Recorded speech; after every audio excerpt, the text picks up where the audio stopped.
Well, audience. So you've joined us once again for King Arthur Pendragon 5.2, The Great Pendragon Campaign, episode 62. I am, of course, your host, APGamingREAL, joined by BigSpoon as Kendric of Pitton, who yet again, despite a pretty good rally at dying, Glimo as Elffin of Laverton, also despite a fairly good rally at dying, and GrimDarkJames as Blodwyn, who carried a bunch of carcasses back to the castle, and probably will have to do it again sometime. I don't know that we need a recap. We are going to start with a sort of in-character recap as someone appears from out of the tree line at the edge of the hill that we are now gathered at or atop. They are wearing a very tall collar, which comes up almost to their nose, but it is open in the front. And they are wearing very finely fitted silk robes that have a sort of manly sluttish V down the front of it. It is a dude who is absolutely yoked as fuck. And we also see that his hands are like super calloused. He only has a very humble sack at the side of his robes as he strides forward and raises a hand. All of you recognize this as the Wizard Merlin, even though you've never seen this particular Wizard Merlin before. He raises his hand and says, "King Pellinor, stop there." And Pellinor turns and raises his helmet and says, "You know me, sir." And King Pellinor Merlin says, "Only one man carries that shield with that standard of heraldry upon it. Your sons have taken different heraldry. Only you bear that lion, sir." King Pellinor kind of gives him a sort of courtly bow from atop the horse and says, "I am no ally of King Arthur of Logres. I owe no oath of loyalty to him. But I have found, Wizard Merlin, that your student is a very brave knight to go 3 lances with me, and braver still to withstand my sword." Merlin says, "Will you not stop, great king of Cumbria and Cambria? You are a just and honorable man, and there is no quest here for you anymore. For lo, listen to the edge of the forest." And as this happens, all of you hear a great baying of hounds, enormously loud. "Wizard, do you magic me now?" No, I know that sounds so precisely. Yes, the farther away it is, the louder it shall sound, and the closer you draw to it, the less and least of it you shall find. The questing beast, I am on it once more. Sheathes his sword. Horse rears back, Napoleon at Marengo pose, as Pellinor absolutely dominates the top of this hill temporarily and then charges like a wild man into the forest nearby, leaving Elffin, Blodwyn, Kendric. Oh, sorry, Kendric, you might actually... Are you still convalescing today? I forgot about that. I think I'm still convalescing. You're still convalescing. Tathan is here. And Merlin begins to stride quickly towards the king. He pulls out of his sack a sort of sable cloth and says, "Dame Blodwyn, I am the Wizard Merlin. Might I ask of you a great service, to gather up the shattered pieces of the sword Excalibur and the scabbard Avalon and place it within this cloth?" "I will do this service, even though the last service you called upon my family resulted in my father's death. But I will do this." I'll take the cloth and start gathering. He doesn't acknowledge that in any way. You know, he's no-selling your attempt to call him down. He strides forward. He hands the sable cloth over to you and then continues to stride towards the top of the hill and says, "Sir Elffin, I understand you wish to speak to me about a quest. You want to know more about your father?" "I do." "Come with me. While I treat the king, I can answer your questions." Elffin will approach. Merlin withdraws a number of crystals and begins laying them around the king as he kneels. And he says quietly to you, Sir Elffin,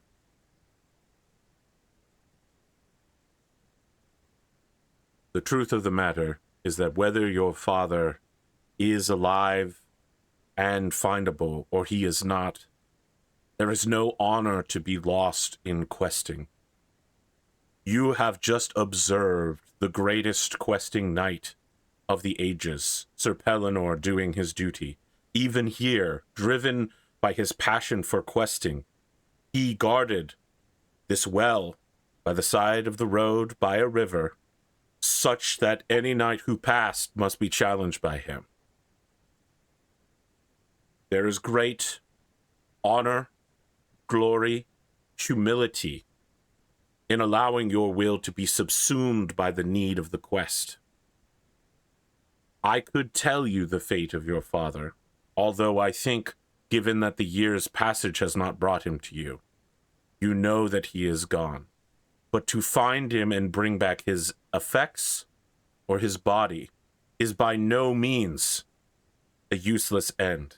If you would have it taken upon yourself, be taken by the quest, or otherwise let the subject lay, Sir Elffin.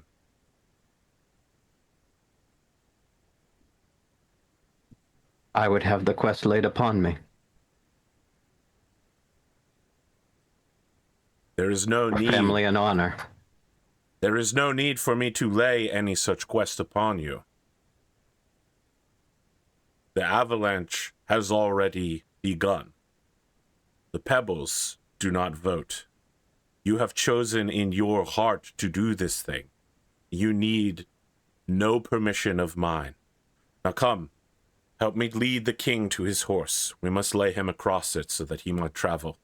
We do not have time to return back to the castle. I must go now to one who might heal the king. This is beyond even my magics. As he tries to pick the king up, you recognize that while he looks like he's roided up as hell, he actually is not like super strong in that way. You know, probably like he might be a really good sword fighter, but he's not good at like deadlifting a man in armor that weighs like 250 pounds. It's all tone and no strength. Yeah, it's all muscle tone. So the two of you go to lay him on the back of the horse. And Dame Blodwyn, do you complete the charge the wizard Merlin has laid upon you to gather all of the pieces of Excalibur and Avalon that have been shattered? This foul wizard who has allowed your family member to die through his, I think, inaction. I mean, Merlin literally was just like, okay, you guys are fighting that thing? Peace, brother. Yeah, he went, I'm going to go to the lake. So will Dame Blodwyn successfully gather all the pieces, or does she withhold something? No, I do as I've been asked. Excellent. I definitely feel like we do need a roll on that one, though. Okay, no worries. What would you like? Well, it's going to be the one where you do as you were asked. You know, the probably the virtuous and Christian one rather than the other one. Let me see. Yeah. Honest. Just. I will take honest. That's very Grifflet Bediverian to be like, are you sure you gathered all the pieces? And then to have not gathered all of the pieces. Okay. Or would you take prudent? Since so if it's a question of do I actually try and work hard to do it all? Oh, interesting. It's not, she's not going to lie about not going to the pieces. It's more a case of does she actually does she spend enough time to grid out a search pattern, spiraling outwardly. Yeah. Using Coast Guard standard search patterns. Yeah. Very well. I believe a prudent roll. You've talked me into it for sure. Okay, well, that's a... I mean, a one is as good as you need in order to succeed when you have a 16. So, yes. You prudently set yourself to this task. Your hands work quickly to gather up all of the pieces.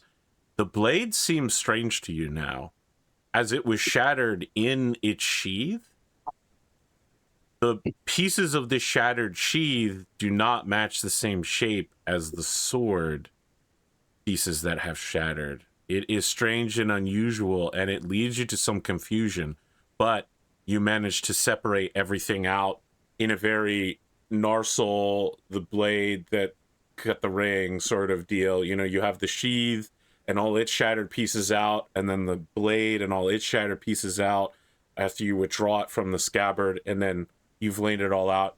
You think you did a pretty good job here. I mean, this looks like, you know, 100% collection rate. Achievement would pop up if this was a video game for sure.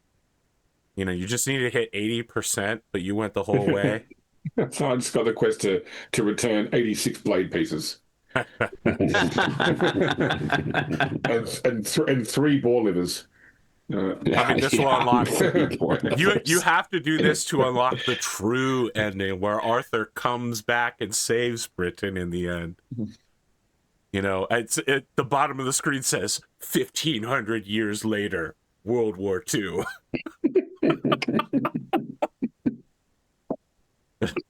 We're playing a different game now, fellas. Yeah, now we're playing Eat the Reich. Yeah. Vampire King Arthur.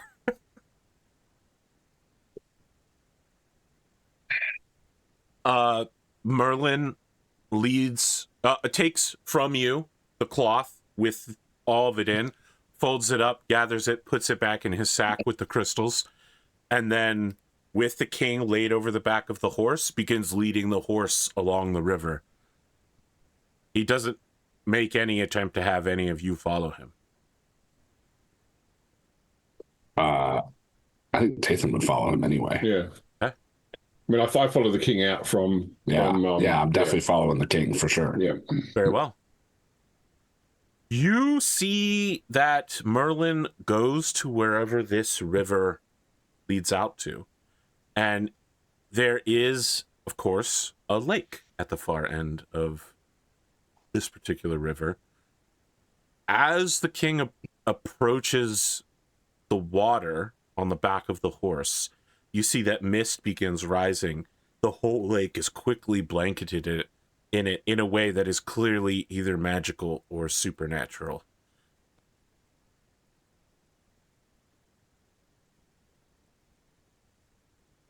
Merlin goes and taps the edge of the water, and after a few minutes of just, he doesn't say anything, he's just standing there waiting. A ferry boat, just like a raft with a pole on it, appears at the edge of the water after several minutes, and he steps on and gestures for the horse to join him on board. He looks at the three of you silently before starting to pull, waiting to see if you're wanting to join this little escapade. Like on the boat? Yes, on the raft. A raft that is already tenuously holding the weight of a horse and an armored king. Yeah, I was saying, Tathan's a big lad. He's not gonna get on the boat. Yeah, I think it's. I'll call it. Will you return here? Should we keep guard?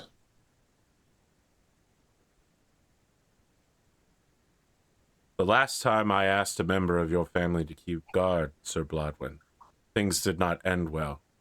If I laid such a charge on you again, would you carry it out in a steadfast and honorable manner, knowing of the possible consequences? I serve the king, and so do you. Then I lay such a charge upon you. And he starts pulling his way into the mists.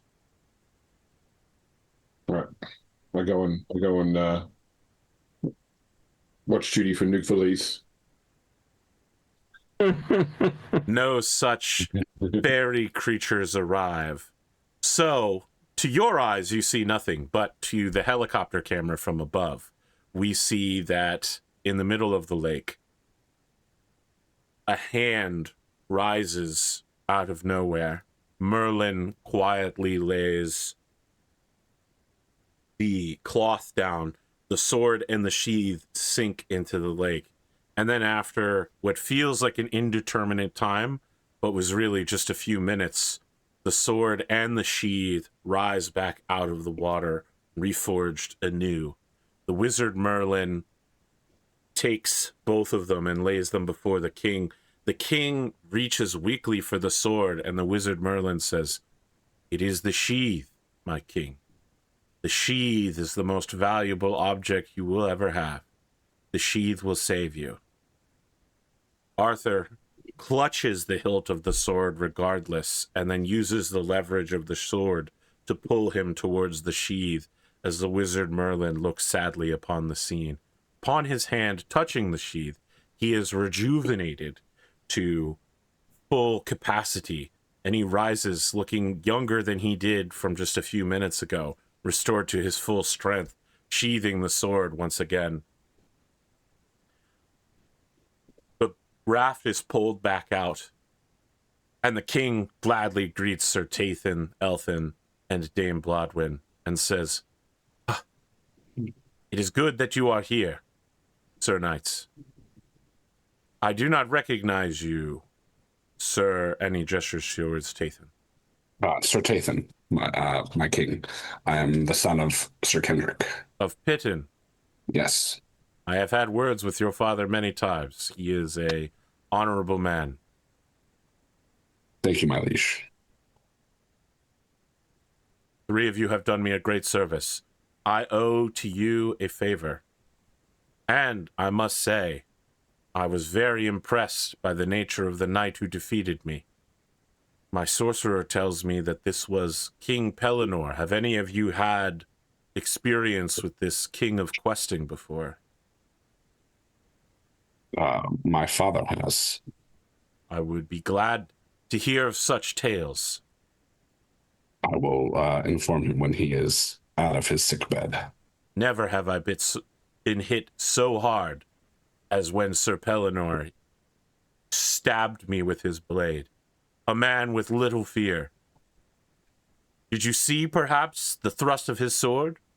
There are few who would ride in such a manner, foregoing all defense, seeking only the end."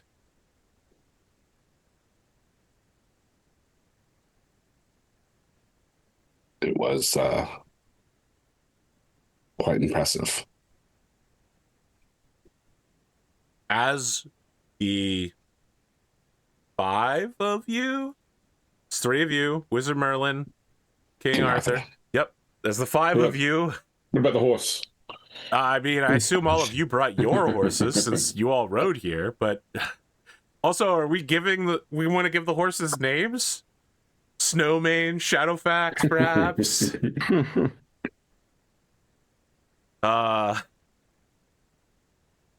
The wizard Merlin moves to ride beside you, Dame Blodwyn, and gestures for the two of you to fall back behind the conversation the king is having with Tathan and Elffin. I'll hang back. Dame, have you ever seen a tree that is hanging by the edge of a cliffside? I've seen trees like that near Dover. Yes. One where its roots are exposed, and also its branches atop. Yes, I have seen that. What has happened in the past is one of many routes, many possibilities, many paths. That time is ending. There is one path forward, one story that will be told. The seeds of the enchantment are being planted. Even this day, they're about to come to fruition, and the fruit they bear will be a mighty tree which follows but one path.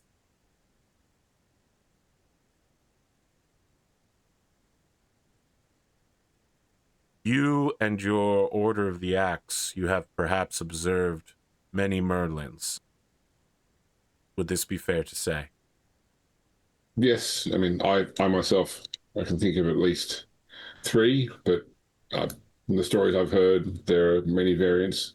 No longer. The time of the root is over. The time of the trunk has begun.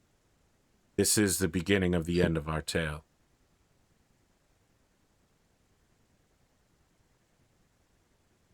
But there's still so much to do.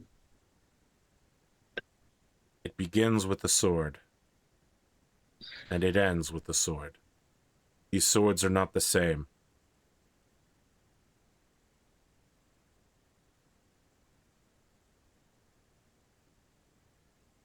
But it ends with a united Britain. Yes? Merlin moves to start walking slightly faster than your horse. Dame Blodwyn, I would ask one final service of you.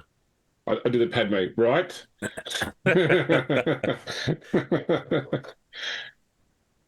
Yes? The leader of your order, Sir Kendric. I understand both you and he bear enmity towards my predecessors. I would seek out the hands of friendship for you both. That's not true. I mean, I believe that Kendric feels strongly. I bear no enmity towards you or any other Merlin. Then it is done. Please, speak to Sir Kendric.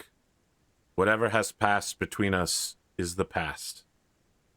We must be prepared for the trunk. I'll talk to him when he recovers.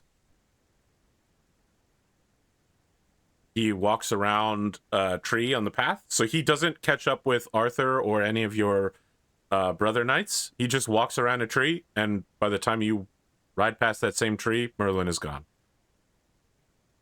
Ooh, spooky, so magical.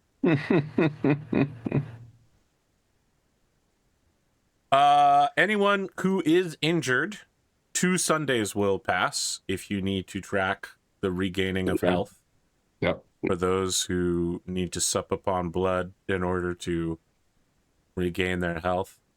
And those who required surgery received it? Yes. How much health did the magical healing restore? Like just enough to keep you from dying. Okay, so put me in 1. You want a full restore magical healing? You have to be the lawful king of Britain, okay?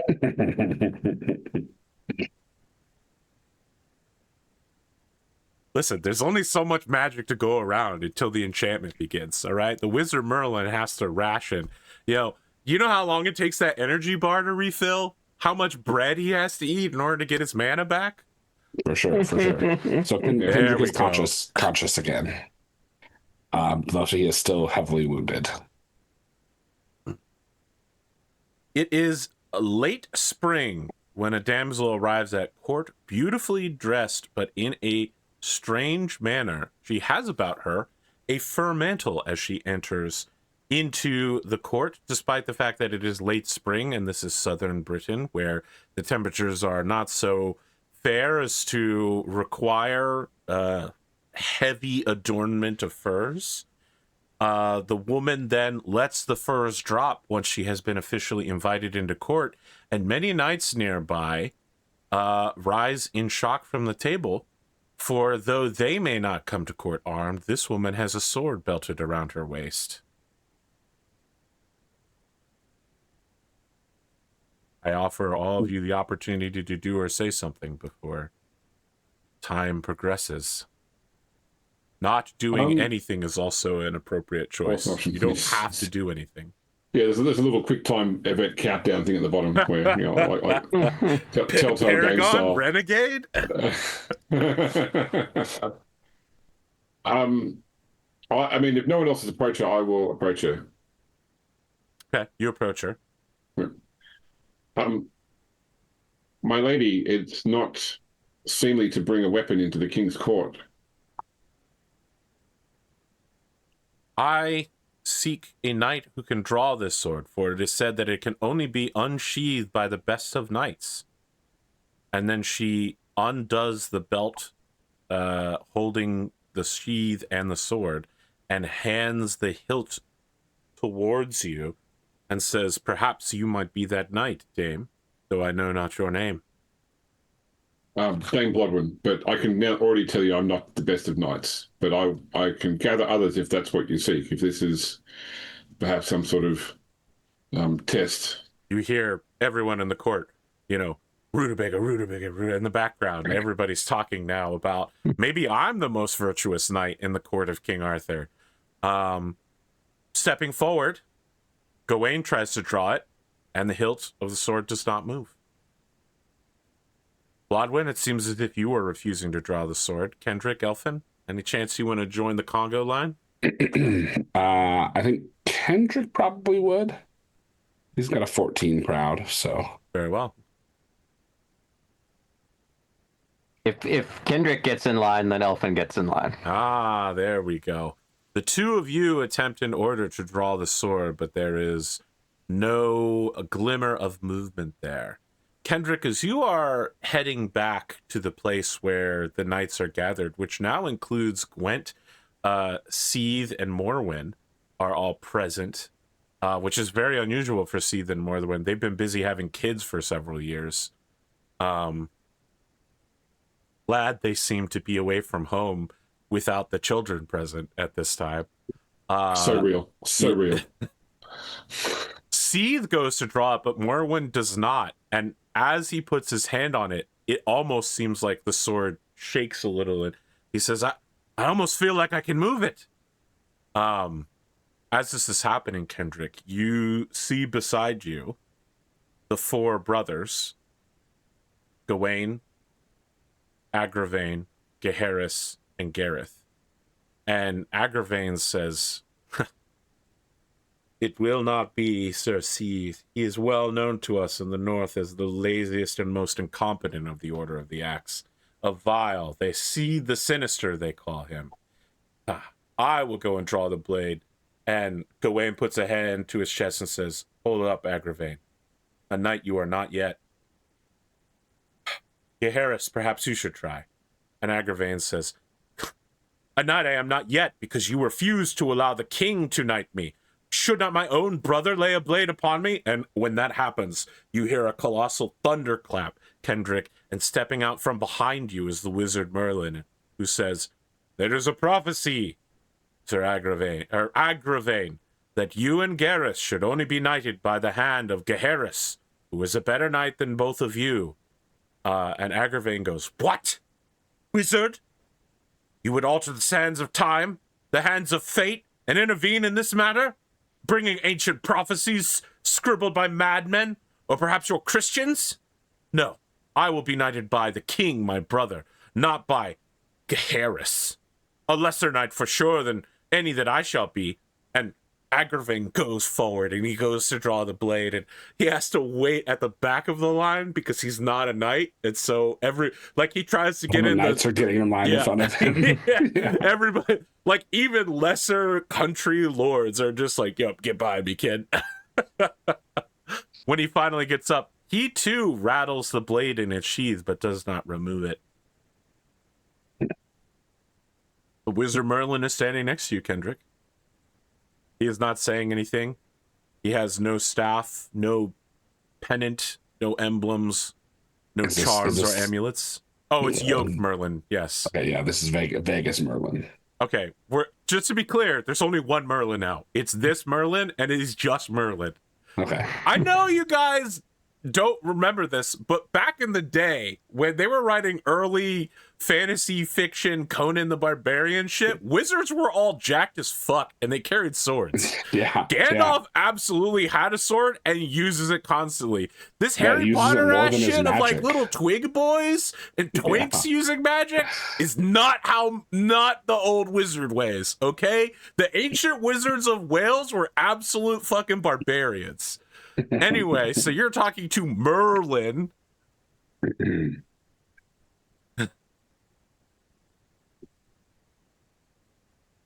By the way, in the 2 Sundays between them, like, would we have had the conversation, like Blodwyn and Kendric, about? Oh yeah, let's flashback to it now. Yeah, I think black and white camera. Like Kendrick's in bed, like bandages everywhere.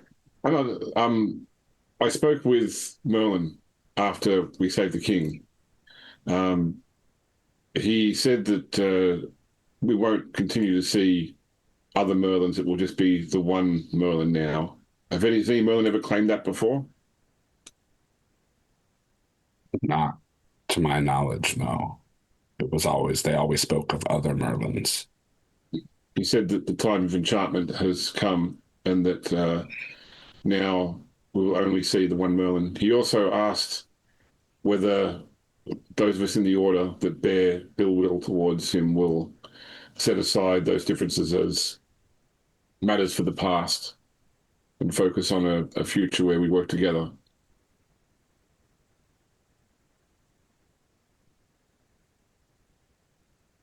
Can I roll hate Merlin? To what end, I ask?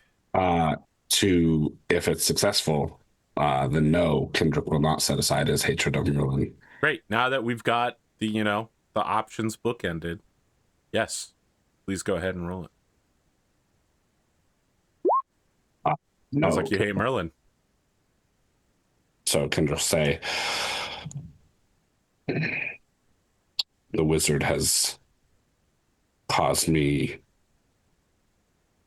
deep wounds in the slaying of my brothers. I cannot forgive him for this. I will not forgive him for this. I never knew my father because of Merlin. Do I think that he would have done differently if he knew the outcome? No. I obviously don't have the context of the time that you spent with him. But I will say that I understand that we as knights are of passion, and I respect that you feel the way that you do and continue to do so. I hope you won't hold it against me that I will work with the sorcerer despite my faith, despite my family and all he has done, because I truly believe it's in the best interests of Britain. I will not hold it against you. And even though I do put the deaths of both Sir Owain and Sir Harad at the wizard's feet, I would also work for the good of the realm, even if it means I have to swallow my hatred of him. It's a bitter pill. I was raised to hate the invaders of this country like my father and my uncle as such did. But hatred won't save Britain.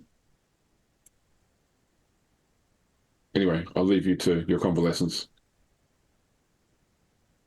Of course, stay Blodwyn. We cut back to the present. Merlin is standing right next to you, not looking at you. The two of you are just standing, looking in the same direction. And He says, now he doesn't say Merlin. He introduces himself to you by saying, I am the wizard Myrddin. Myrddin Is an ancient name. You are a follower of the old code. I am. A pagan. I am the head of that religious order, archdruid of all of these isles, advisor of the faith. I was also in service to Uther Pendragon, and now I am the teacher of Arthur Pendragon. Would not do well for the two of us to fight, you being such an important figure. The owner of a castle, of knight banneret, of significance, one who is accounted as being one of the 10 greatest knights of Britain. I would have the hands of friendship between us, but even I can sense that fury has not yet left your heart. Is there some atonement I can undertake with you? A quest, perhaps? Some action I might perform in penitence?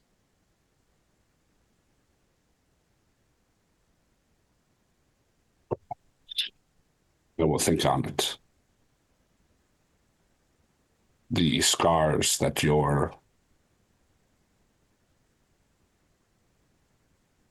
lack have left on my heart are deep. Two of my brothers are dead.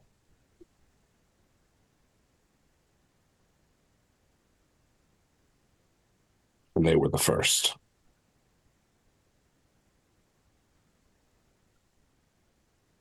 You leave in the air the implication that there will be more than two.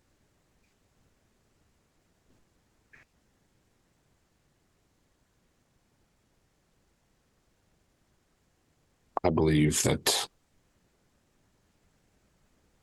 you would sacrifice anything for the good of the realm. You are wise indeed, Sir Kendric.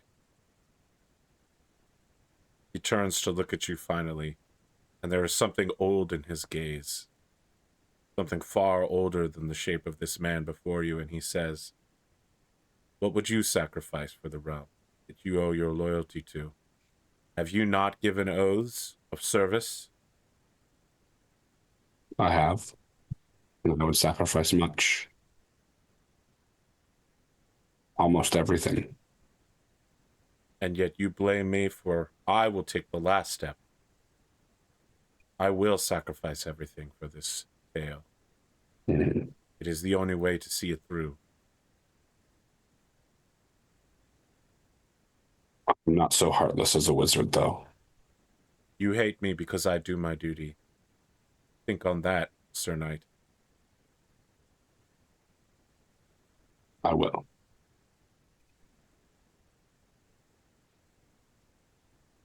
He turns away from you finally and says, "It is not wizards that are heartless. It is devils." No. And then he strides away very ominously and portentously. As this is happening, at the back of the hall, you see a knight who has just been released from the prisons of King Arthur. I will ask for a heraldry check. This is everybody? Yes. You can also choose recognize if you for some reason have that.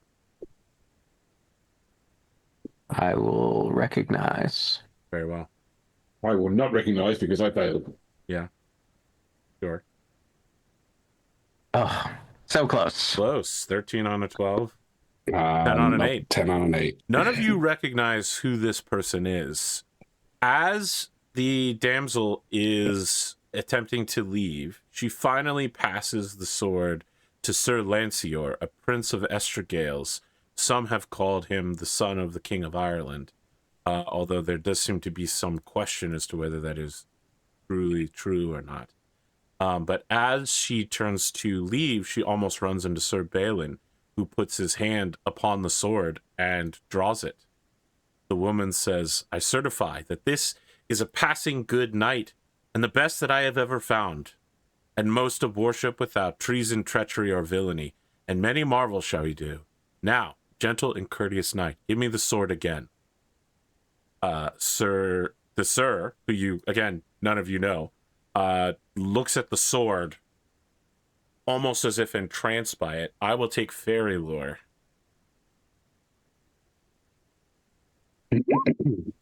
Nope. Awesome.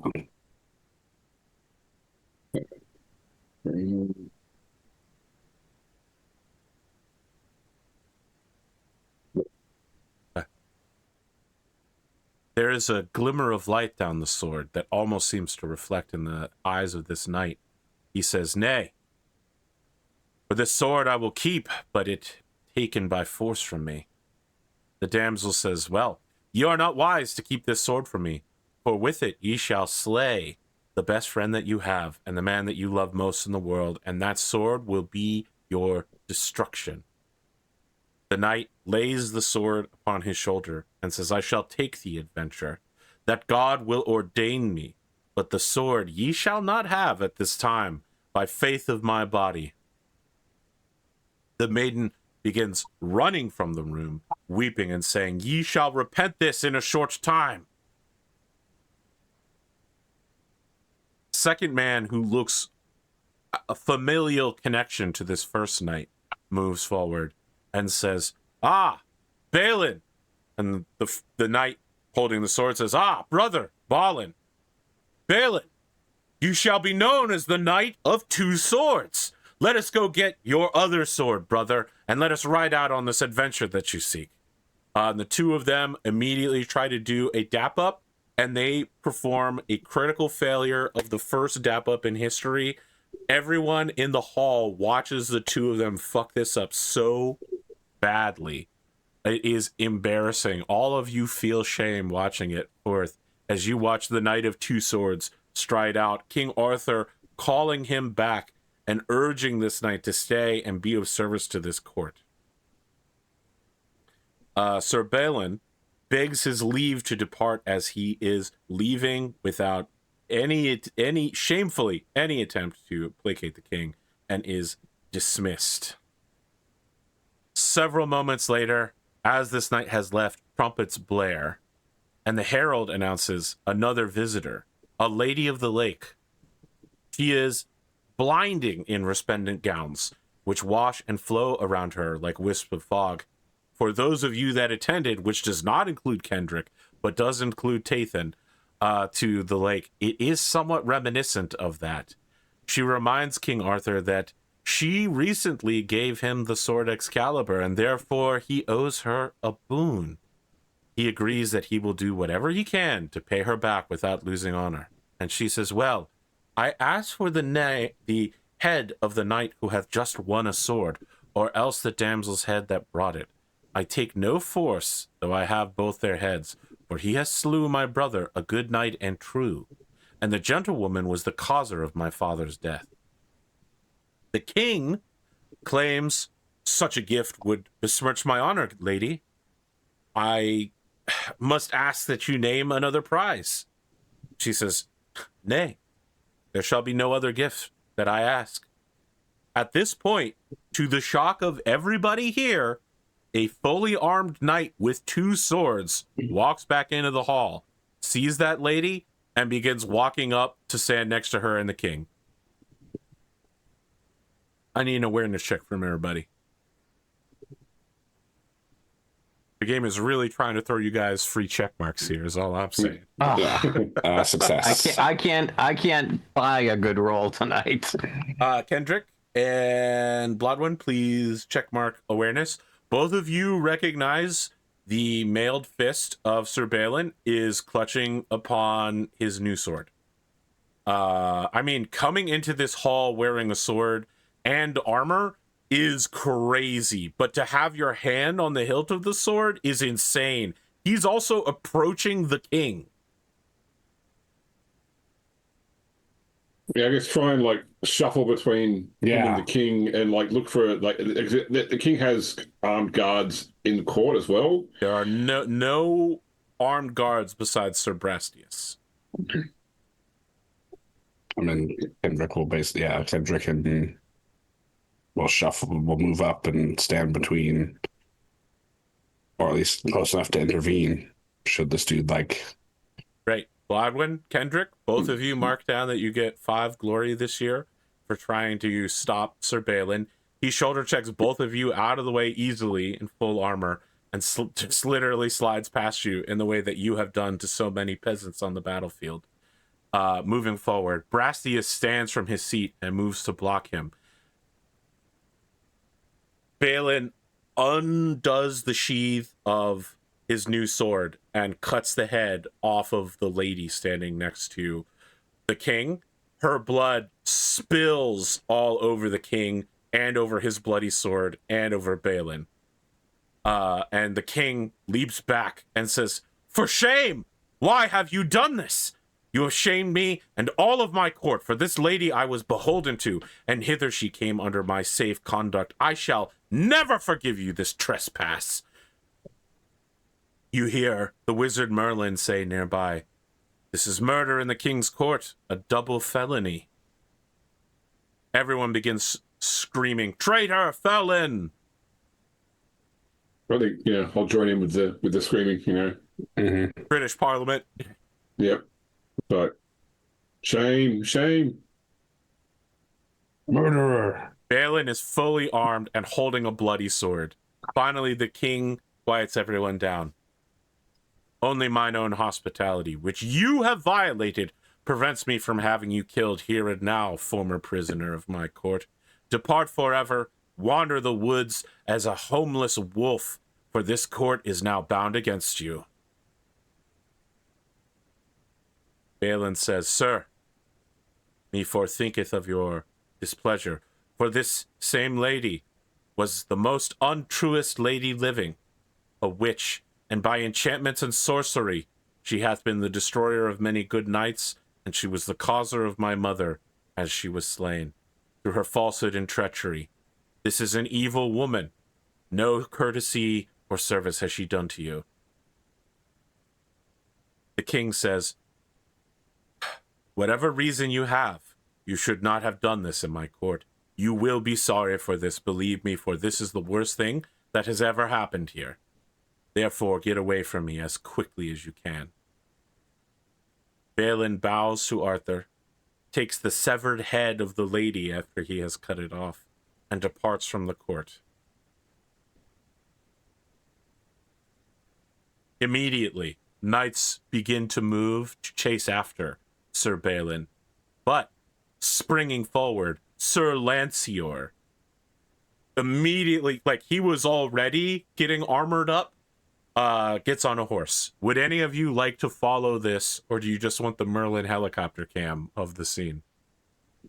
I mean, is Arthur sending people after him, or is Arthur... he literally said, "You're exiled, and we're gonna get you. We're gonna get you." Okay. He's not explicitly ordering anything, but this guy has committed a serious offense and is now what in America we would call an outlaw. The law no longer protects him. Okay, so I think that probably we should get armored and go after him too. Very well. Well, Kendric's still pretty hurt. Yeah, yeah, not feeling it. I'm looking for Kendric to either say yes, we'll all go, or yes, you can go. He'll give you the go ahead to just say yes, you can go. Elffin? Elffin will go with Blodwyn. I need energetic checks from both of you. Okay. Take a check mark. Take a check mark. Sir Lancior rides out first, but following closely behind, Knights of the Order of the Axe, Blodwyn and Elffin, easily outpace all of the rest. You are armed and mounted before the rest of the court. You come upon a scene. Lancior lies by the roadside, a spear thrust through his chest. Upon his body lies the corpse of a lady.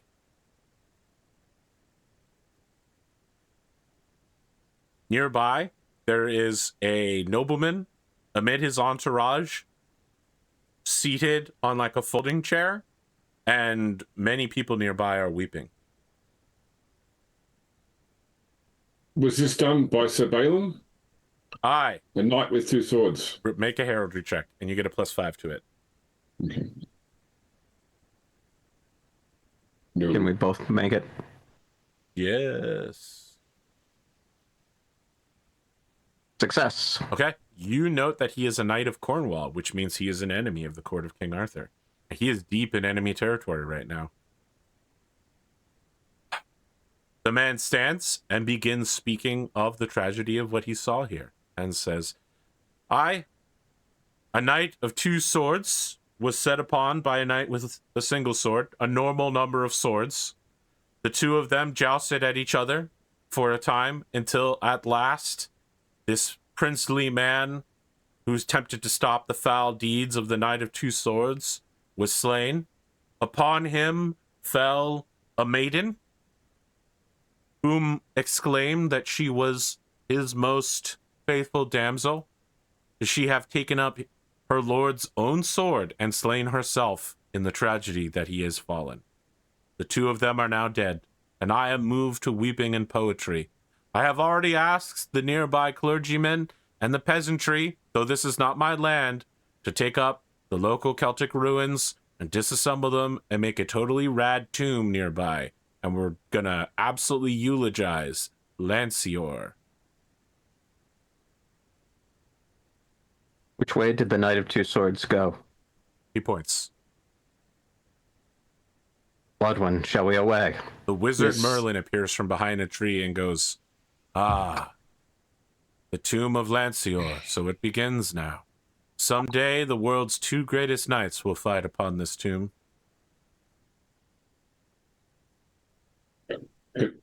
Okay. Merlin, do we follow? Even if you were to follow, you would never find Sir Balin of the Two Swords. His part is the seed that has begun the destruction of this realm. Then do we stay and help build the cairn? If you wish. I look at Elffin. What do you think? Go after him despite what Merlin says, or remain here? You remember Merlin specifically told you that sometimes you have to follow a quest whether you know it will succeed or not. Let's see what we can find. The two of you turn to continue to ride north, though you are west now of Sear and Chester. We do not follow the two of you as you continue to ride. Instead, we see that the tomb gets made in like claymation stop motion. The only person in the scene who's not moving is the wizard Merlin. At the end, when the tomb is finished, he moves and puts his hand on a block of marble, and it says, "Here lieth Lancior, the king's son of Ireland, what at his own request was slain by the hands of Balin." And then on the other side of the stone, it says, "His lady Colum and paramour slew herself with her love's sword for dole and sorrow." Letters of gold appearing wherever Merlin's hand lay. And then at the front of the tomb, he puts his hand there, and a placard appears with gold lettering which says, "Here shall fight the two best knights in the world." You attempt to follow Sir Balin, he just straight up disappears. That's just how these things work. It literally just says, "Meanwhile, Sir Balin has disappeared." He's fated Welcome to to fight Arthurian another legend. day. Sometimes shit just happens. Yeah. I think we probably spent a couple of days like riding around, Yeah. asking if anyone's seen him, and work out we've lost the scent. Yeah. The final scene before we go for our first break here is Merlin standing next to Kendric, just going, "By the way, he was absolutely correct. The lady of the lake that came here was a false traitor. She was an evil witch using ensorcelment to present herself as an aid of the Lady Anne of Avalon." Yeah, I mean, yeah, but still, you don't break hospitality like that. I didn't say you should do that. I'm just saying he was right about that one fact. Fair enough. You have asked about sword lore and swords before, have you not? I have. I carry an ancient sword myself. The sword that he carried is a cursed one that shall find itself in the legends of the northern people again soon. A sword which cannot be sheathed unless it has tasted blood. A sword which dooms one to strike down their own kin by virtue Does it of have a carrying name? it. It has a name in the ancient legends, and it will have a new name in the future. Earfling. For now, it shall only be known as the Sword of the Knight of Two Swords. Very confusing, but the Norse have better names, so. Is it his first sword or his second sword? He has a normal, regular knightly sword. And just like with most knights, he also owns several replacement swords as well. Yes, of course. He just only wears the main one.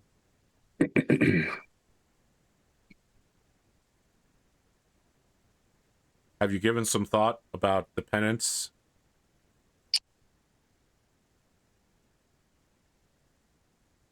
I'm still not quite sure what to ask. Cut to commercial break.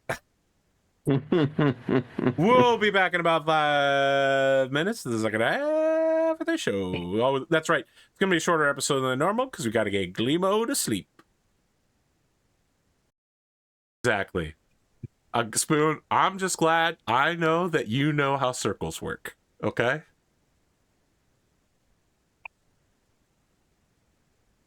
I've been not falsely accused, but I've been accused of making Babylon 5 references today. All right? And that's why I offer Spoon the hands of friendship. I guess I should offer them to Glimo as well. You know. They're all calling your name, Glimo.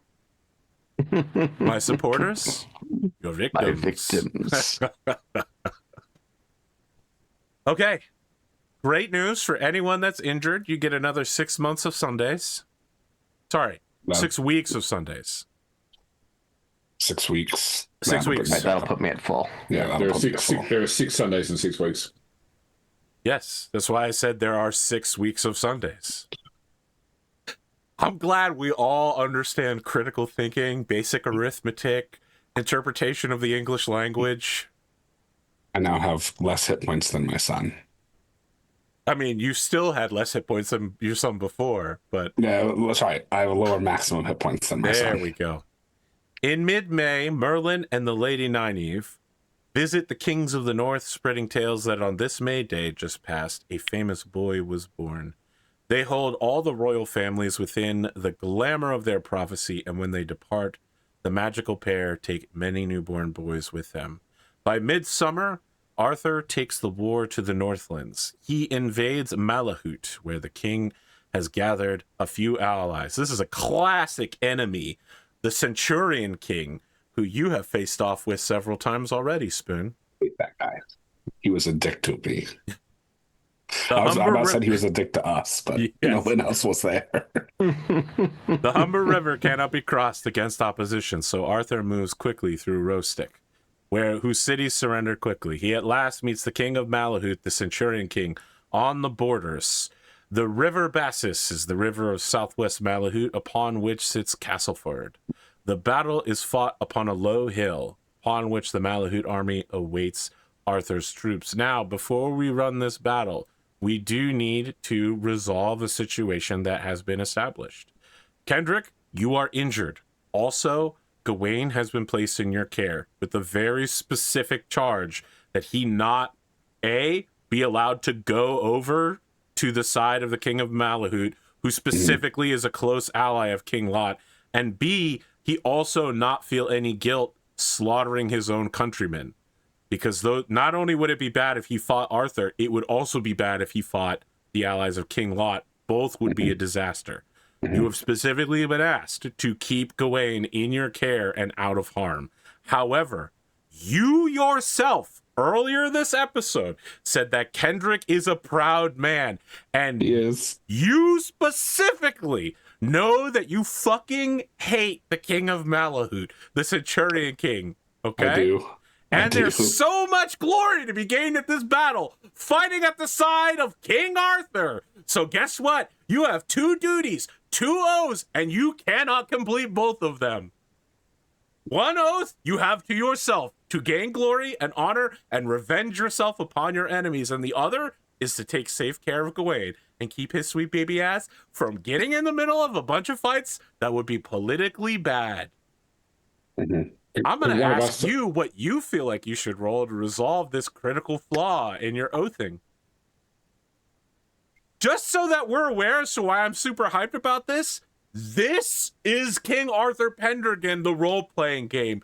This moment does not happen often, and it is amazing. Oh, man. Okay. So I feel like it should be... Also, I do want to point out, I don't think for any of the rolls you're about to make, I absolutely refuse to allow you to use Loyalty Lord. Okay. Because you would be using it against... Yeah, both of these are your loyalty to your Lord. Yeah. So yeah. So I think we would go... Maybe... So on the side of taking care of Gawain, Yes.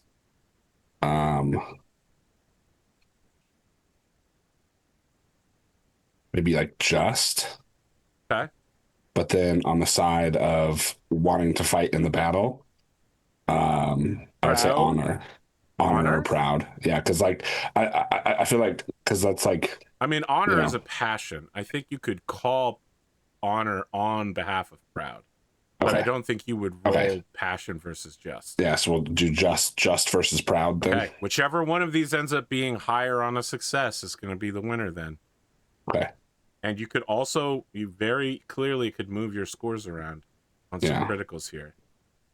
Hit me with that just, a 17. So we'll start with just. You're known for your justness. So 13. That's pretty good. You have to roll a 13 or a 14 proud. Would you like to impassion? Yeah, so I think I am going to impassion my honor on proud. Yes.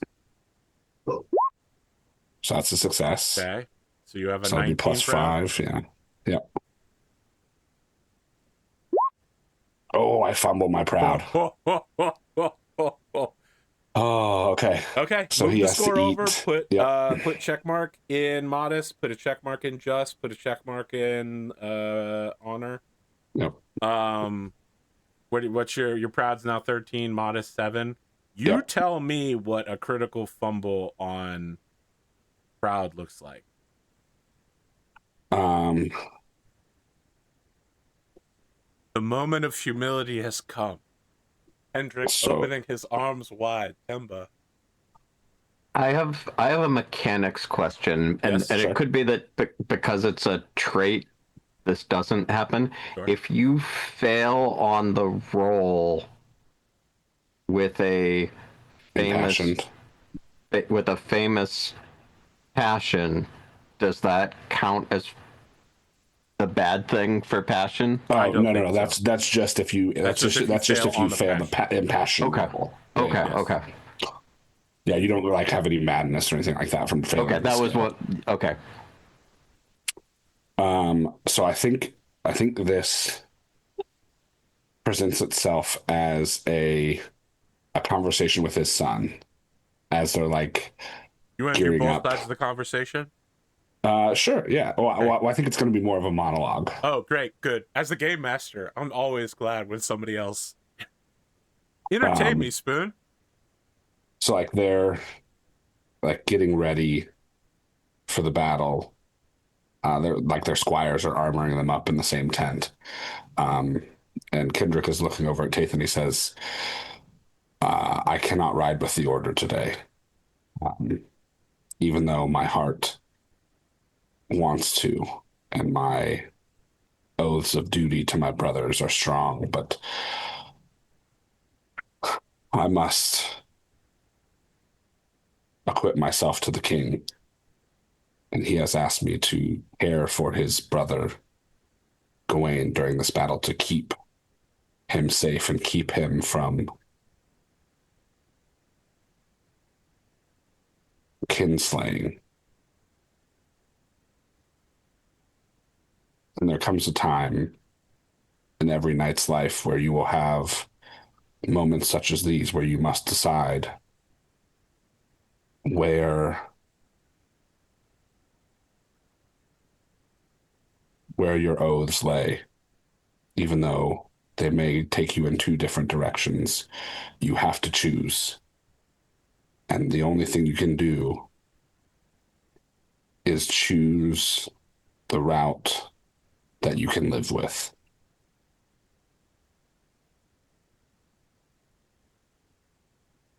Okay. I want to have a conversation. Oh, go ahead. And he gives his son a hug and leaves. I want to have a conversation between Gwent and also Seethe and Morwyn, Blodwyn, Elffin, and I guess Tathan, where it's a question of should they accompany their brother knight Kendric on his sworn honor, or should they ride into battle without him, even though he is the leader of this order? So is the idea that Kendric would not take part in the battle at all, or just like hang back at the rear line? I think that not what has been arranged for Kendric, since he is following through with this duty, is that someone has to guard the heralds, right? Clerics, legalists, contract writers, ransom brokers, all gather on nearby hills. This is a new thing that has started over the last few years. You were there for the first herald battle at the great tournament. And now it's becoming common for both sides to like send heralds, point out who's who and what's what, and then write down everything that's happening and make sure the list of events are sent to both sides. And to balm the pride of Gawain at not being able to be part of this battle, it's being hyped up that this is in the same way that Jon Snow going to the Night's Watch, everyone's like, yeah, it's an honorable ancient organization. People are like, Sir Gawain guarding the heralds is extremely honor. We're sending Sir Kendric to do it. Such a powerful, esteemed knight. If we're sending him, why would you have any reason to deny this great honor? Super honorable, very prestigious. Oh, prestigious. That's definitely the word that they use to say guarding the heralds.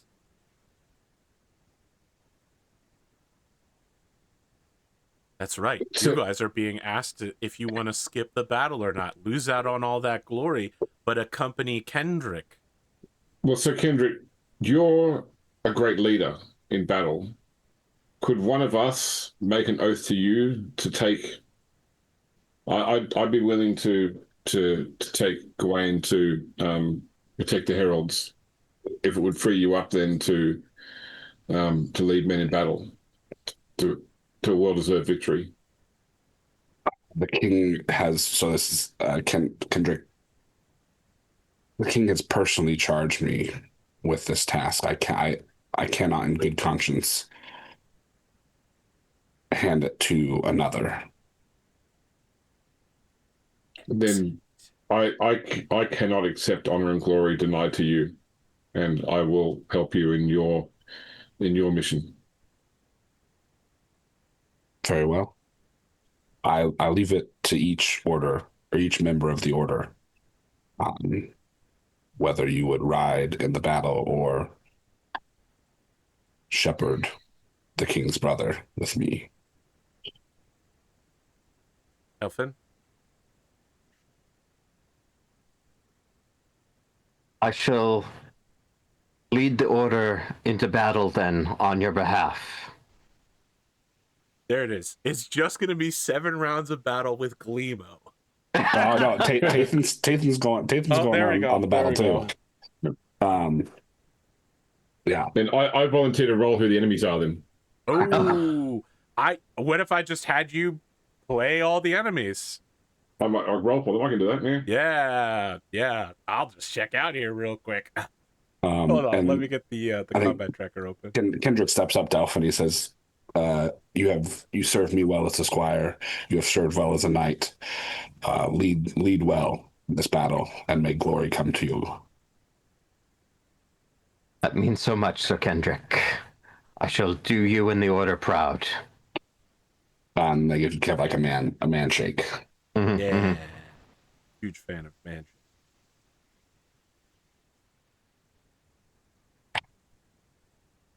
Okay. I was really hoping Kendric was going to die in this battle. Damn, super unfortunate, but I already outmaneuvered you weeks ago. Yeah, you did.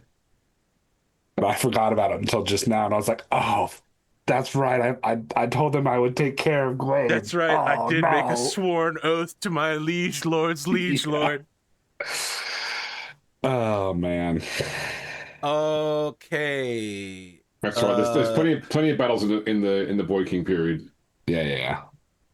Listen, I got 2 years till 50, man. It's Kendrick's so old. He says to the person who has just over 2 years to 50 in actuality. Yeah. I think my just favorite turned part 50. about King Arthur Pendragon is when King Arthur Pendragon starts, they're like, Ulfius is an old man. And Ulfius is alive for like 90% of the story. Yeah, he is. until So almost just the like very end. Ulfius at 85 getting out with the plate mail and a lance. And just so, like Duke here's the thing, Ulfius though. shows up. Sir Ufo is still a sir. Yeah, he's not Duke Ufo. But here's the thing though, it's like mechanically, like landowners like that, they just get so much glory every year that they can offset their aging losses. Like Kendric is not offsetting his aging losses. He's hanging on by the fingernails. One of the things I don't want to have happen to him is I do not want him to die by aging out. Brass sticks around forever as well. Yeah. Yes, yeah. I mean, it's King He, Arthur. he does retire from active duty. Okay, so the battle length is 7 rounds. The battle size is medium. King Arthur now has an official battle score of 10. And he's fighting uphill, so all battle skill gets modified by a -5. So Glimo, I hope you're ready to eat shit. The Centurion King has a battle score of 21, and he gets +10, 5 for having the high ground, and 5 for fighting literally on the doorstep of their homeland. So they have an effective battle score of 31. Okay. Yep. You are leading yourself, Tathan, and Gwent, Blodwyn, C, and Morwyn, and any of the other knights who may be present that I haven't named are all joining the honor guard with Gawain. It should be noted, by the way, that Gawain is spending the battle with Kendric, and he's just like, you remember? I forgot earlier when my brother Agravain was speaking. I forgot that we're all Alban Scottish, so that's right. It's me, Sir Gawain, the most greatest British knight in history, and I'm Scottish. I'm like the Blue Rangers from the one Power Ranger show. Yeah, the Scottish Blue Ranger. Hell yes, I love that dude. That one's the girl, the Black Ranger, is, and then, well, who are you? And he's like, I'm Scottish. Boom. You know I what I'm haven't seen talking that show. about? I've just Google seen the clip. I'm Scottish Yeah. Power Rangers. Yeah, So funny. I'm Scottish. He's telling you about this new sword style he's developed where you put your left hand on the sword and then you just start beating people with it. And you're like, that's not how you use a sword. You stab people or slash them with the sword. And he's like, no, trust me. It's this new thing I've developed. I call it half swording. It's super cool. Watch. And he just punches you in the face with the hilt of his sword. And it hurts quite badly. Yeah. First charge. You are not a battalion commander, but you are a unit commander. So I do need to have your battle roll, and it is modified by -5. I should also note that Arthur is not drawing Excalibur at the moment. That's a success. Very well. Ooh, that's a good success, too. You rolled a 1. Okay. Each knight taking part in the first charge fights a opposed resolution lance skill versus the enemy commander. James, I'm using the picked enemy table from King Arthur Pendragon 5.1. I believe it's the same in 5.2. If you just want to be following along, it's page 216-ish. Can I impassion hate picks? Great. It's going to be absolutely fucking useful here because these guys are all picky. Are they mounted? Most I picks succeed. are not mounted, but it is noted when they are. Okay. Okay, Nice. That's good. you impassion hate picks, so you get that +5. Also, please check mark hate picks. James, can you roll D20 for me? They're squaring up again. Oh, 18. Jesus. That'd be warriors. Unmounted warriors. Skill rating of 19, spear, sword. Damage is 46, armor is 4 with shield. So, unarmored warrior who are very good at stabbing. They'll be opposing with spear, of course, versus lance. You guys get your +5, -5 for using lance against a foe. Okay, so it's going to be a +10 for me because I'm impassioned. Mm-hmm. Crit. I got a 13. Shall I roll for them then? Yes, please. Call out who you're rolling against first, though. Okay, so the first one will be against Glimo. Oh. So that's 14 under 19. That's a critical for on a 19. 19 -5 is a. No, that's true. Okay, and then a 7 under 14 for going I against Kendric. believe So with sword, crit versus crit means that the spearman is disarmed. yes, that's correct. Okay, but no damage. Yeah. Okay. But I will do 66. Oh, so I don't get to do my 12d6? God damn it! No, but you shatter his spear in the process. That's 23 damage. Very well.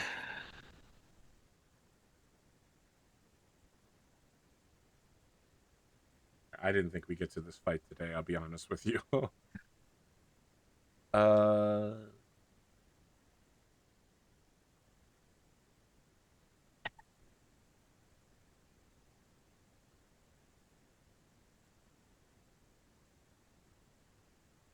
So even though you didn't get critical damage, you are still counted as critical levels of glory. And then Tathan, you had a success? Yep. And 23 points of damage. I don't know if that kills him or not. I doubt it, because if he has a shield and 4 points of armor, it's only 13 points of damage. So there is no followers here. So we're simply, it's just the two of you. We're not going to make followers fates rolls, because fates are the only ones that matter. And we're going back to the top of the round. I need a battle roll to alter your events part. And is it still at -5? It is at -5 for the entire rest of the battle. Crit. Nice. Well, check mark. Nice. Check mark. Hell yeah. Fucking get it, Sir Elffin. Check mark that thing. The first charge, King Pellinor, in a thunderous crash, at his first appearance as an ally of Arthur, kills the Centurion King with his lance. That dude is dead. That 31 battle score is no longer relevant. What's your 3d6? Now that and with a critical battle, gives you what here? He gives it was like a +5 or something like that. Oh yeah, sorry, I did it in the wrong order. The 3d6 roll alters your battle roll. Can we not do that? So we got a critical. 3d6, Glimo. Hit me with it. A 7. Your player battalion is surrounded, and your battle skill is reduced by 5, which means that isn't actually critical. Please I'm so sorry. Boo! I'm so this sorry. Man. It is still a success, though. Because you have a 5. Yes. Your skill. Wait, is it? Your roll would still be a 10, and your skill is now. Oh, okay. Yeah, No, so you're right. You're right. You are engaged by the enemy unit. You can't pull away. That's all there is. Excellent. James, hit me with that D20. 20. Still not mounted. It's just a regular dude with a skill of 20. Sword, spear, 5, 6. 6 armor, shield of yes. Okay. Hey then. Elffin. I'm gonna switch to the sword. Very well. I'm going to stay on spear.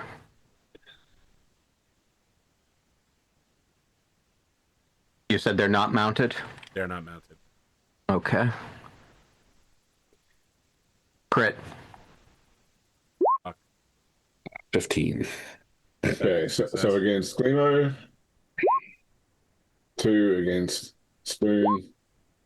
It's a crit. Well, that's a crit on skill of 20. Although, what was Tathan 5? No, it's -5. So it's because they're on foot. Yeah. Yes. So actually, it's a fumble. The -5 also applies to the warrior, so his actual skill is 15. Yeah, that's a fumble.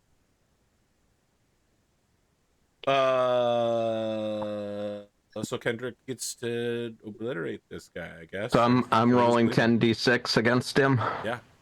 And do I also double my damage because he fumbled or no? I don't think so. Okay. Right? I mean, him fumbling doesn't give you a crit. That's true. Neither of these guys is going to end up. 3 1s, Jesus.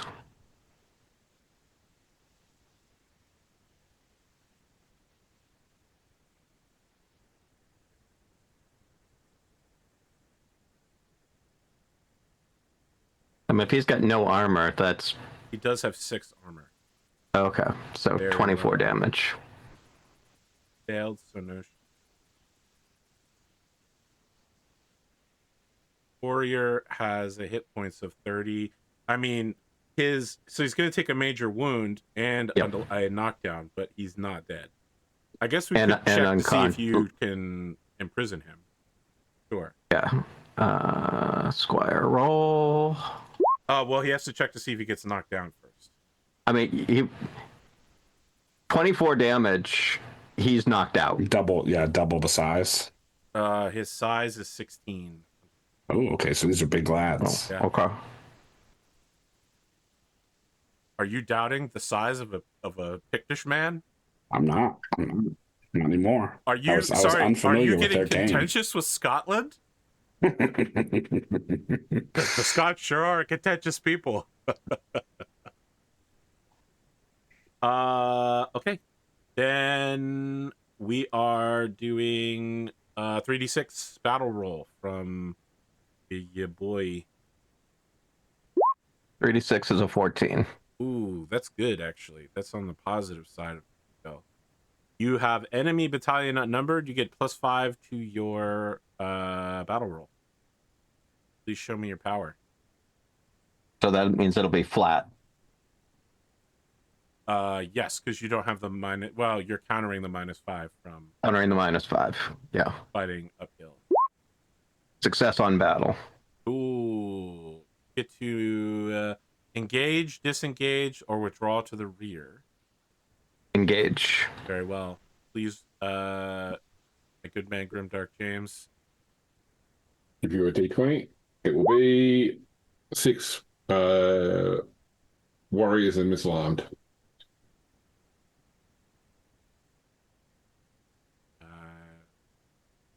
Badly.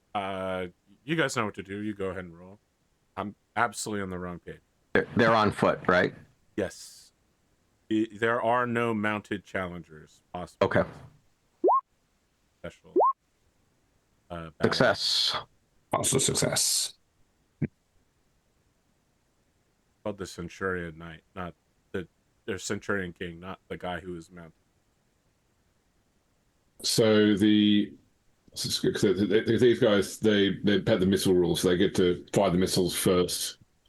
Yes. Or throw their spears. So they have a skill of 18. So they still take the penalty from being on horse because it's described as being they're afraid. So they'll be on 13s. So against Glimo and against Spoon. Oh, that one fumbles. So I had a better success, so Yep. I hit, but he gets his shield. Yes. But he doesn't have a shield, and he also doesn't. Okay. I do 15 damage. Ooh. I do 19 damage. Their knockdown is 16. So, Kendric, you could actually knock them down. James, could you roll for knockdown of 16? Yep. Dex is 8, size is 16. There he He's goes. going down, right? Yeah, but if he's for 8, if he's Dex. Dex is 8, yeah. Squire me, good man. Yeah. How squirely old is Tathan Squire? So they would be 19 this year. Hey. Nope. Captured a Pictish warrior.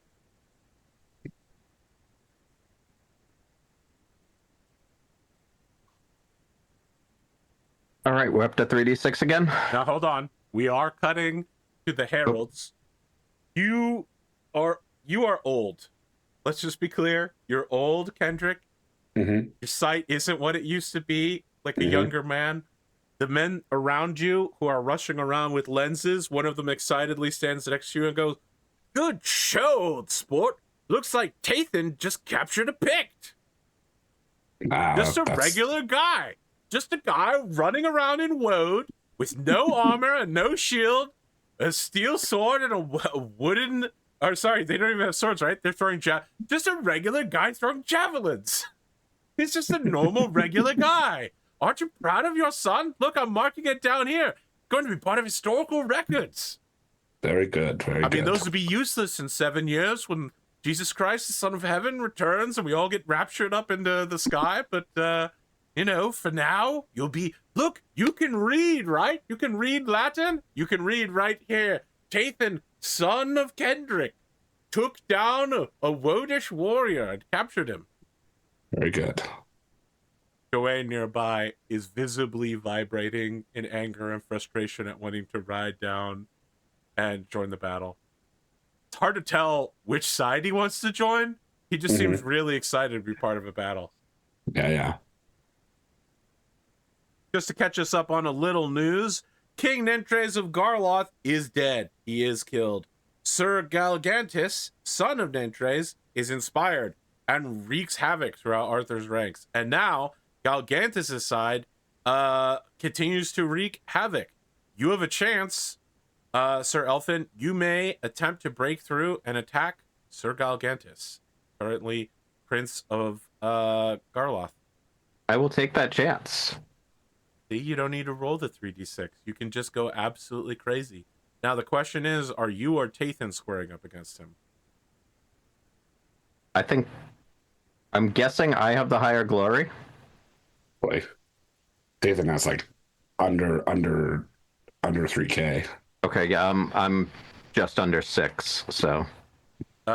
James, do you have the stats for famous knights available? I can find it, yes. Yes, then please run Galgantis. This is going to be a full combat. You're going until one of you goes down or withdraws. You're dueling. On the other hand, I'll run the Tathan combat. Okay. Tathan, you're fighting one of his bodyguards. Okay. Who's like a really good warrior. Sure. He's got 6 armor and a shield. It's crazy, dude. Do I get my mounted bonus or no? This is a knight. You get a mounted bonus. Okay. Okay. And Yes, I also get mounted bonus? No, Sir Galgantis is mounted. He is also a full knight. Okay. He's not one of these peasants.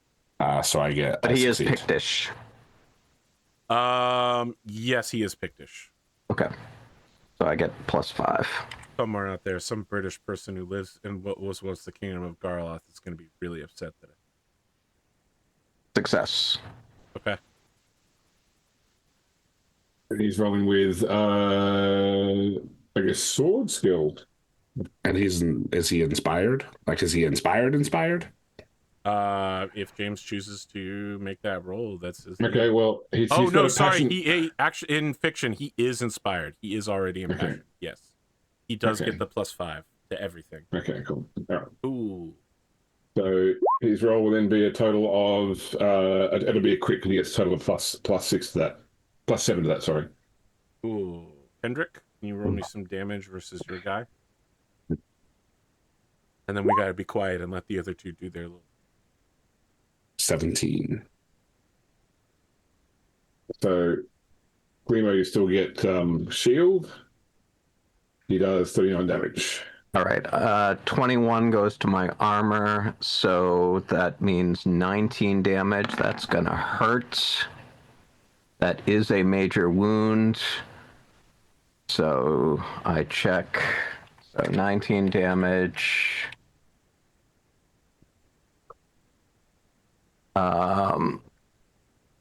I check treasury needed.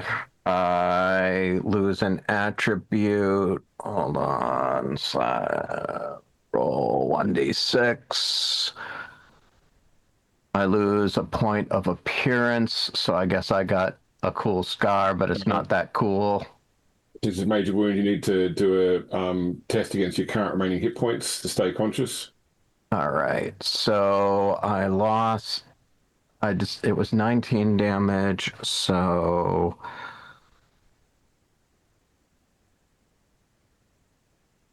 that leaves me with 12 hit points. So 12 round you need to roll. I am unconscious. All right. So you'll take a D6 when you fly to the horse as well.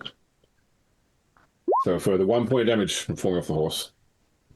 Oh, okay. You rolled it for me. Great. All right. 11.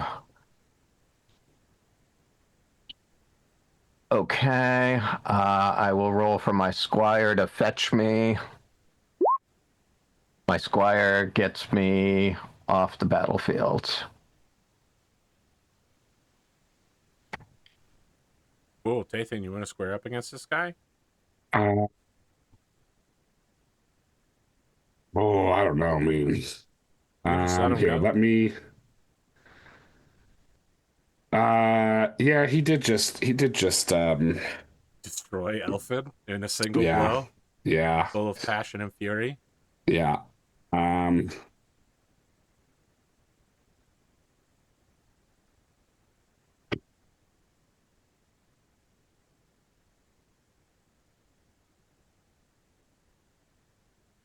What round are we on? This is round 4. Round 4. Um,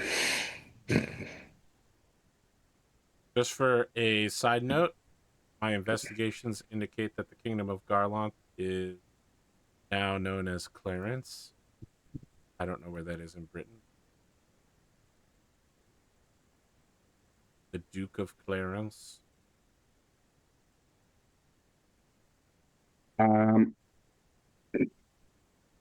like the player says no, but Yes. you know, the 26-year-old knight who is famous for his valor probably says yes. You want to make a pride roll, motherfucker? This whole house is doomed to make pride rolls today. He's not proud, but he is valorous, and this is a battle. So I think I'm going to impassion Just remember, loyalty. your opponent is James. And James is better at rolling and role-playing games than me. Yeah, I'm going to impassion loyalty Order of the Axe. So I fail that. It goes down by 1. That's a famous fail? Yep. But it's not a... Yeah. Does that become madness? It's bad. Let's take a look Okay. here. Well, no, I will take fell he seemed. You're using Fey he seemed.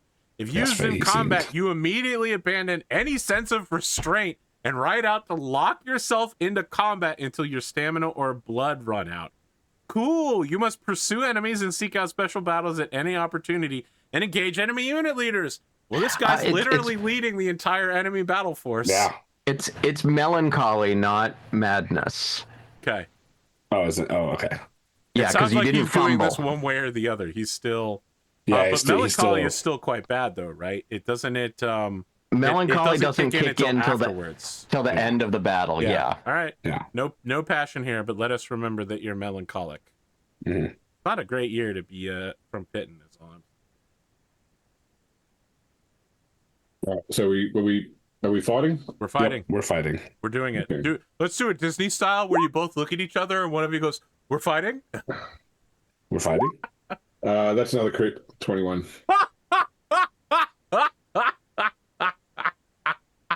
You will destroy each other. 37 damage.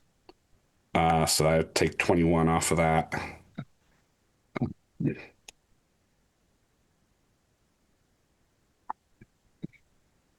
So I take 16. Right.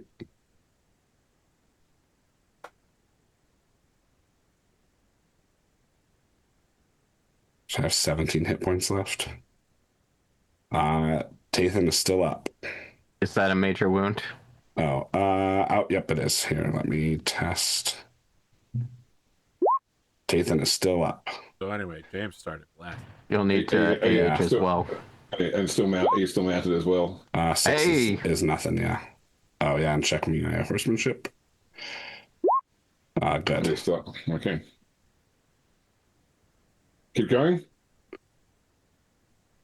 I mean, I think I have to, right? Sure. I mean, I'm not making you. You failed your passion roll, so it's your choice. Yeah. It sounds like you want this to happen. Oh my God, Spoon! What if you kill your son, but not Exactly. I mean, Kendrick? That's what I'm worried. That's what I'm worried Oh about. my Yeah. God! if like, I mean, if Tathan dies, Kendrick's gonna go nuts, and he's gonna charge down into the battle and try and kill King Galgantus If he or dies, Prince he dies. Galgantus. Well, he's Prince Galgantus, but Yeah, Prince go ahead. Galgantus. He's got to be crowned before he can become king.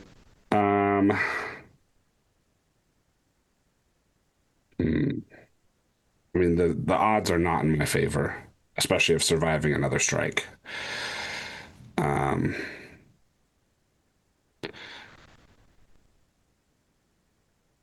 So we're on what is this, round 6 now? I mean, this is still round 4. Oh, we're fighting in this out special fully. combat, Okay. Yeah. Yep. Okay. 2 nights enter, 3 nights enter, 1 night leaves. Apparently. I mean, you can withdraw. Nothing is keeping Yeah, you no, here I if you think Tathan will withdraw from this fight, very well. but he'll remain in the battle. I mean, unfortunately, Tathan, if you remain in the battle because you have no allies here. Well, he'll ride up. He'll join another unit of knights. Okay. So just out of curiosity, it doesn't count, but that would have been a crit. Yeah. Let's see. All right, hang on. Let's see. James, you're a fiend, do I brother. do I 5% it? I do not 5% it. He definitely would have died. We are not going to follow the battles of Sir Tathan simply because he's not a main character. Sure. Yes. We're going to wrap things up here tonight. At the start of next session, we'll run Elffin and Tathan's glory to see how much glory they get. Tathan is absolutely bringing in 0 bank from these Pictish warriors. They ransom for nothing, but there is honor to be had. You know, like it is valorous to take enemy warriors. But Elffin this got battle one shall too, pass without us. So, just so that we know the end of things, you may remember the Brown Knight of the Wilds, who is, another side of the same coin of the Green Knight. He attacks Galgantus at the behest of King Arthur, captures and defeats him. Defeats and captures him. The enemy army routs, and Arthur gives pursuit. So, we've done 2 episodes in 5.12, and we're going to get at least a third out of this bad boy. Yeah. For 5 times a sure. big year. 5.12, solid year. I'm gonna need to have a menu set up for 5.13 next. 5.13, also a solid year. Yep, yeah, solid, absolutely solid. Just like King Arthur, absolutely a solid guy. So I have a quick question. Yes.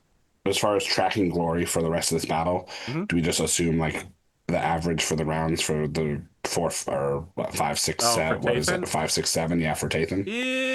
Just so I can put it in my notes here. I'm keen to just say the 4 rounds that he's participated in that we've kept an eye on him. We'll add that. Okay.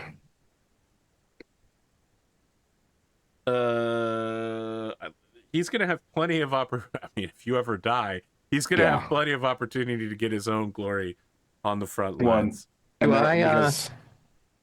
I get a check-in battle for my 2 successful Oh, absolutely. rolls? Yes, of course. I'm sorry, I forgot that. And now that we're here at the end, is there anything we want to talk about with this episode, as a cool down? Because a lot happened. Yeah. I mean, there's now 1 Merlin. There's only 1 Merlin, and indeed, maybe there only ever was one. You got to see Pellinor go back. He lost his questing beast. He's back on, he was just doing quest to quest. Now he's doing the questing beast thing again. You saw Arthur get the sword a second time. You got to see the entire thing with Sir Balin. For those at home that don't know, Balin is going to be a super important guy. Like 1 more time, he's going to do this super cool thing called the Dolorous Stroke, which is literally the most dishonorable act in history. But it's a hidden event. Yeah, it's a hidden event, but we're absolutely going to Merlin camp in on there. Sure, we're not just going to Merlin camp. We're going to have Merlin do live commentary. Sir Balin of the 2 Swords coming into the hall right now, looking absolutely cocksure of himself. What's this? The Fisher King is standing in the ring? No, what's this? The Invisible Knight tries to strike Sir Balin down. That's a foul right there, but oh no, Balin, he's going for the magic spear. The Fisher King gets RKO'd through the table. He's not known as the Fisher King until after he takes a dolorous stroke, because he Yes. starts fishing afterwards. He doesn't fish beforehand. There's not a lot we know about the Fisher King, and in fact, there are 4 different historical references to the Fisher King, who are all different guys. Yeah, one of them was Jesus. Maybe. I definitely know that it's Pelham and Pellis. But usually it's Pelinor's brother. So. And that's also how we're going to run it. Because we're doing the old Welsh tales, which means who squares up. I think that's also I don't remember Excalibur very much, except screaming to Bob and Eric that I hate the French. But I'm pretty sure Percival's the one who solves the Grail in that movie, not... Yeah, I believe so. So. Percival asked the question finally. Cool! We learned a lot about Pelham as well. Any other Twilight period. Yeah, anything we want to talk about here before, we're getting pretty close to the enchantment period. And very... Enchantment? Enchantment? I do have a mechanical... I don't know, a point of order, I guess. So I noticed one of the things in the Great Pendragon campaign is that for certain roles, they will give you a modifier. So for the example I noticed it for was when I went back and reread when you're heralding King Pellinor, it's a +7 because he's so famous. Interesting. So I was like in certain circumstances. Well, for instance, today Sir Mark got a +5 heraldry, no one critical, but you did recognize he was right. Yes, and so like you would roll with those modifiers, because I think that would have meant, because it would have meant you got a check mark in heraldry, huh? No, well, or it would have meant that I recognized him at least, or recognized his heraldry, because I feel like Kendric being like, oh hey, this ultra famous knight that I have seen before and ridden with at least a couple his times. helmet on and fighting with an unusual heraldry. Yeah. So, however, I will let you check heraldry. No, it's fine. And I like the mechanic of glory often is sometimes does more than just more than just a score, like to keep score for the game. Yeah, but I'm not going to be famous. I'm not going to be that famous for much longer. I'll be bumped back down to Tathan, who's, by comparison, he's a little baby. Listen, Spoon, it's now. I'm not altering any dice. I'm not altering any events. I just want you to be the last knight of Arthur. Is all I'm saying. I want you to get him on the fucking boat. I'm like 80 years old. Dale, you were there when he was born, and you'll be there when he dies. Yeah. I'm your psychopomp, Arthur. I was going to say something else. I forgot what it was now. With your dentures, your teeth are all gone. 2 90-year-old men. I still fucking hate you, Theus. As we talked about in the cast chat, taking care of our secondary characters, our heirs. Yes. I've for consulted those with other Pendragon GMs, and they've indicated to me something I said during Blades of Oath of Enosteel, which was you don't play a character, you play a dynasty, and they threw it back at me, and I went, that is something I said. So would it be acceptable to start rolling for marriages and children and things for them? Nathan, for anyone that's been knighted and is 21, I will say yes. Okay. You can start checking to see if they have events and such. You shouldn't check for family rumors, because there's a possibility you could end up with your father's a necromancer, and it's true. Yeah, and Kendric is like, what? I'm not a necromancer. No, but more so for childbirth. Yes, I think it's the main one for me. And courtesy rolls to get married if dad isn't arranging for it. Yeah, I mean, Tathan is already married to a wealthy dower, or a wealthy vassal knight. I think. Huh? What's that? I said, is she fine? Yeah, she's fine. Okay. I mean, Why did you seem I'll offended probably. when I asked that? You're like, yeah, she's fine. What do you Yeah, mean? she's fine. You think I wouldn't get my boy married to a fine woman? Elffin has gotten major wounded twice in 1 year and is still alive. Oh my god, Glimo. You know, dude. Spoon seems like he wants to die, and you're the one walking into the pit trap. That's all I'm saying. Listen, Elffin was is my MVP for this episode for sure. Yeah, I'll agree with that. Elffin was like, "Oh, you cannot ride out, sir? Then I shall do it in your stead." Huzzah! Down a hill. Yeah. And then back up a hill into a bunch of spearmen. As you know, Yeah. that's what all knights want to do is ride up a hill into some spearmen. Yeah. Classically, a position one likes to be at. Oh, and that's Kendric's son who is getting you out of hot water. It's true. It's true. Kendric's other son. Yeah, let's see, that's his 1, 2, 3, 4, his fifth son.